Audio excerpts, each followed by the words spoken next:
Hello everybody, today I would like to share with you guys how I will make a purse like this without using a die set. This lovely purse, as you can see, it has gussets and it looks really pretty. You can do all sorts of things to decorate it using different papers and adding embellishment. And this purse has been gifted to me by Marla at Nina's Crafty Mum here on YouTube and Instagram. And I was so inspired by Marla that I wanted to try making this, but I don't have a die set. So I decided to give it a go without making it, and it actually worked out really nicely for me.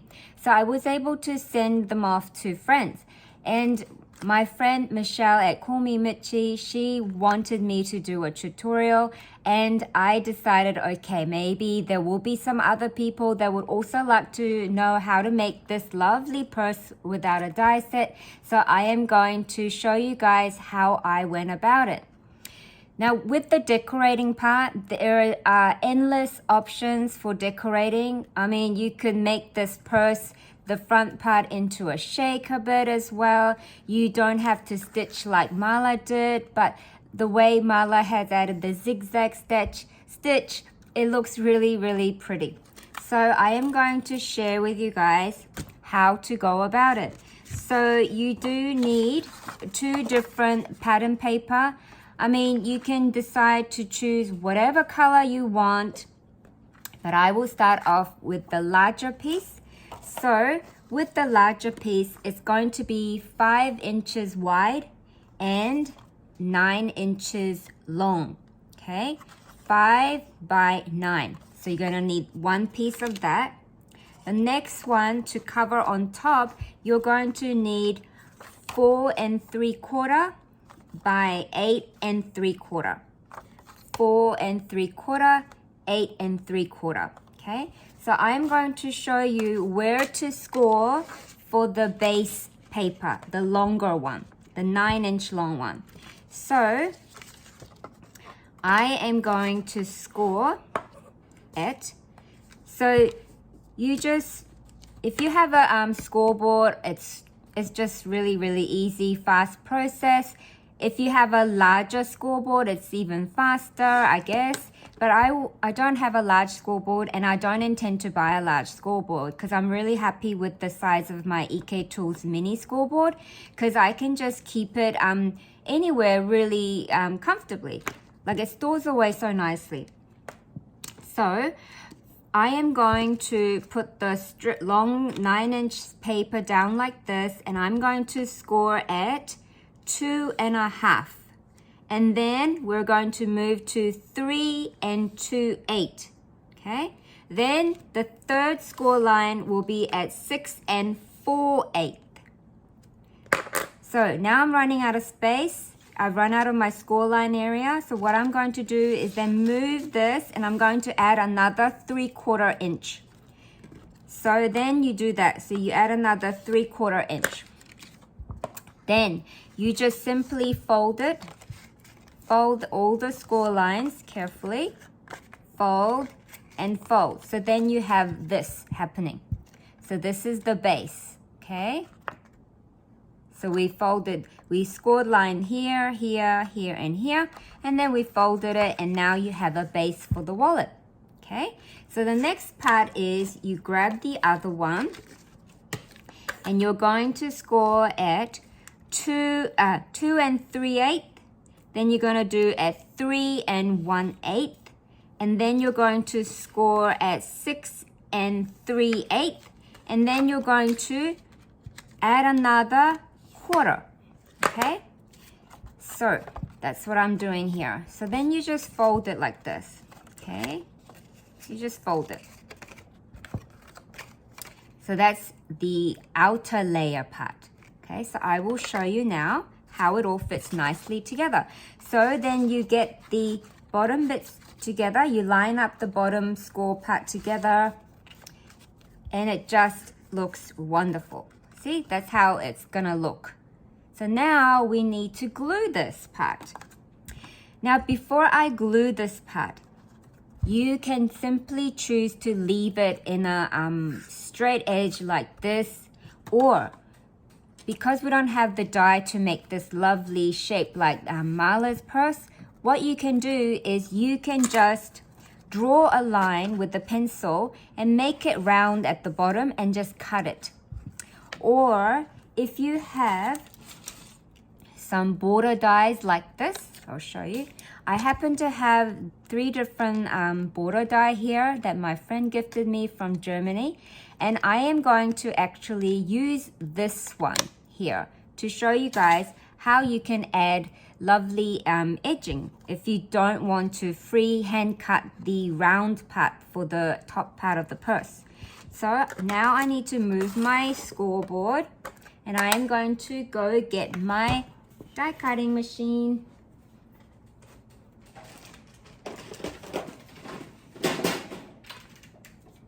So this is my die cutting machine, and what I'm going to do now is I am going to show you guys. So we want this bit here. So I'm going to place this like this, but if I don't put any washi tape, it's going to move about. So I need some washi tape. Let's see.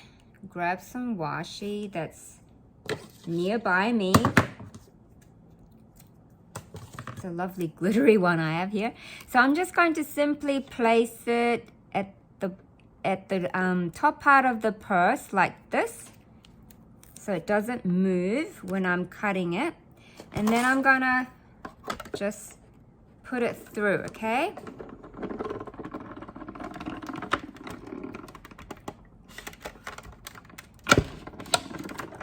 Okay, so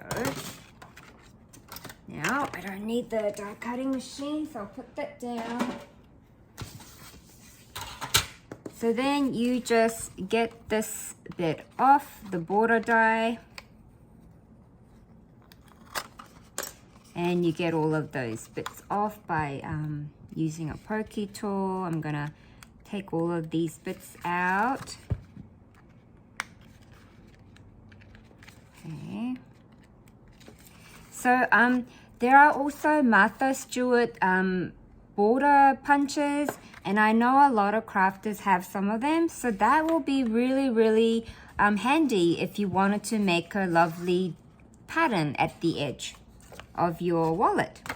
Now I don't have any Martha Stewart punch, so when I looked through my dice, I had found this and I was like, wow, this is perfect, I can use this.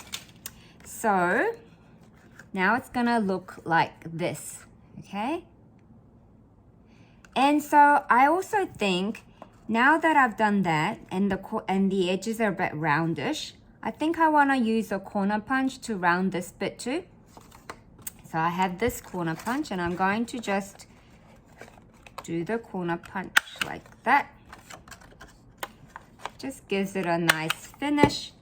And let me see, I don't want to do rounded edge for this because this is the inside part. So now we just have to glue it together. So I am going to use my glue. Make sure the top bit is free. So all you have to do now is just glue. Now, I am going to glue it because I just want to show you guys a simple way to make this. But if you want to make it a little bit more interesting, like I said, if you wanted to make the top bit a shaker, you can always get a piece of a rectangular shape tool, and then you could stitch it along 3 sides, add some sequins through the side, and then finish it off, and then cut off the excess tool. Okay, so that's just one idea that I wanted to share with you as well. But this one, I want to make this tutorial simple as possible. So I'm going to add glue now. I'm gonna add the glue to the bottom part first, like this, making sure it's sort of the same on each side. You don't want the border to be wider on one side and shorter on the other side, so I'm just making sure. Okay, so that's pretty good. So I've glued this bottom bit together. Now I am going to glue this. another idea is if you only glue here and here, you're going to end up having a little pocket here if you wanted to. But I'm not gonna do that because I'm gonna be adding a Velcro here, and so I don't think I can put a lot in there anyway. But if you wanted to do something different, you could try. You could do that if you wanted to. So I'm going to do this, add a glue. When I'm making stuff, I always tell myself, what if I do this? What will happen? So I'm always experimenting. So, okay, so I'm gonna glue that bit there. Now I'm gonna glue the back part. I mean, you can use double-sided tape if you wanted to. If you didn't want to use glue, you can definitely do double-sided tape. But I just like doing glue for this part because it helps me move it a bit. If the side, you know, especially when you're trying to get the paper correctly in place, I think, you know, using a glue is a bit better. So now I'm just making sure, so I'm just folding it to make sure that the glue is really going to stay together with the paper. Okay, let me just see.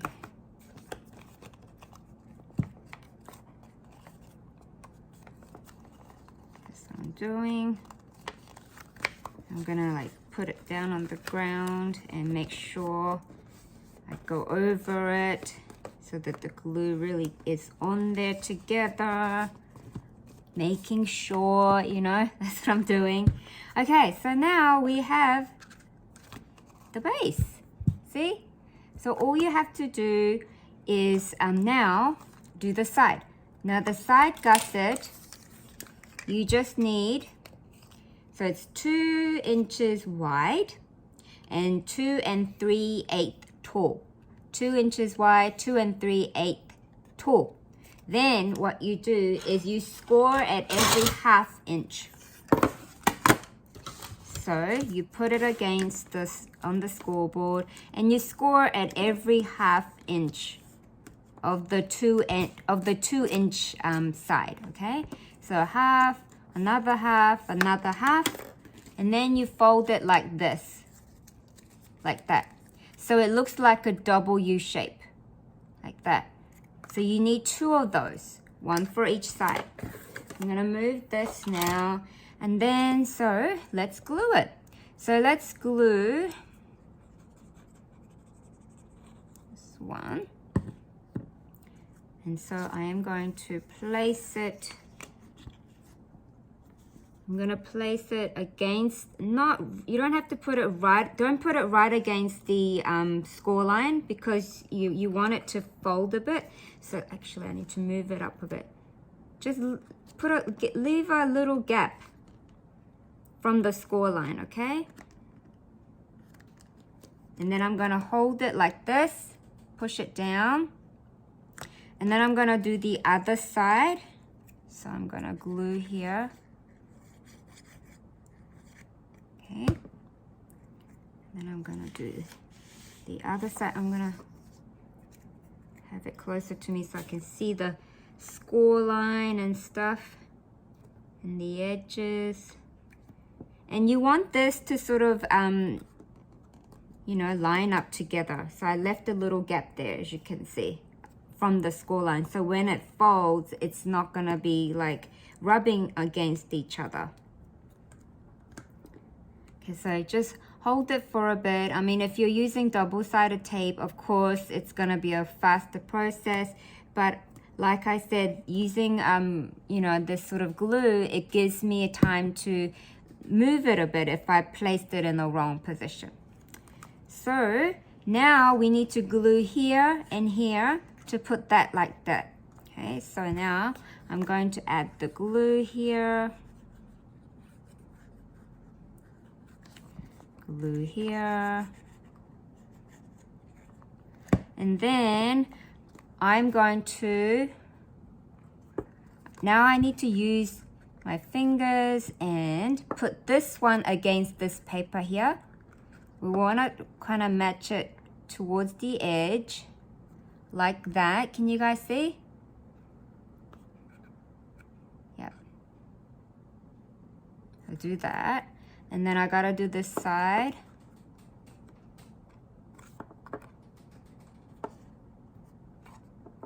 Ooh, a little bit too high. Need to make it a bit lower.